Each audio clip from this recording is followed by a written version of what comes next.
Okay, so I've got my lid line mapped out. I've gone around with my paperclip tool and poked holes through.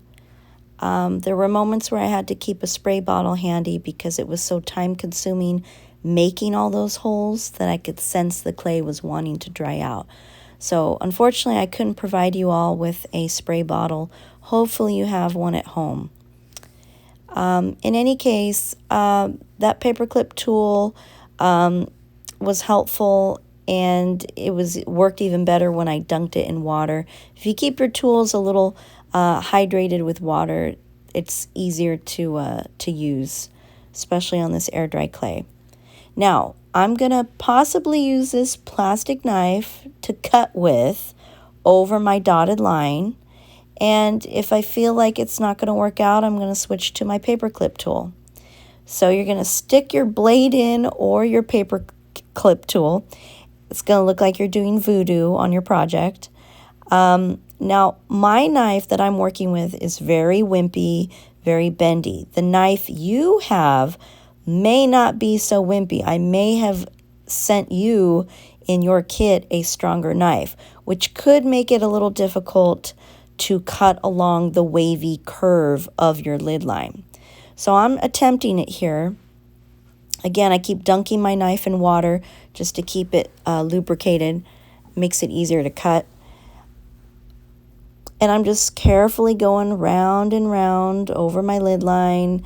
I'm going over those individual dots I made, those bullet holes. But now I'm switching to the paperclip because I probably feel like in that section, a paperclip is easier to maneuver. So I'm clearly using both a plastic knife to cut my lid, to actually make the cut, and I'm using the paperclip. You might want to alternate as well or stick with one. Again, it's your judgment call. But I do recommend constantly dunking your tool, whichever one you use, in water. You can kind of glide along that line better. You can glide over those dots you made, those holes you poked, when the tool has water on it. So take your time. Do not rush this. You don't want to hit a snag.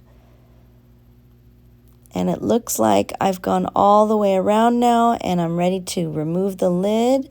Hopefully it comes out well. There's some issues at the top there. I need to smooth that away. Speaking of smoothing, you're going to see how jagged that lid line is. You never want to keep clay that rough and jagged looking. You're going to want to clean it up. I will address that in the next video. I have an inner seam that I'm pointing at right now with that plastic knife, so I'll address that in the next video as well.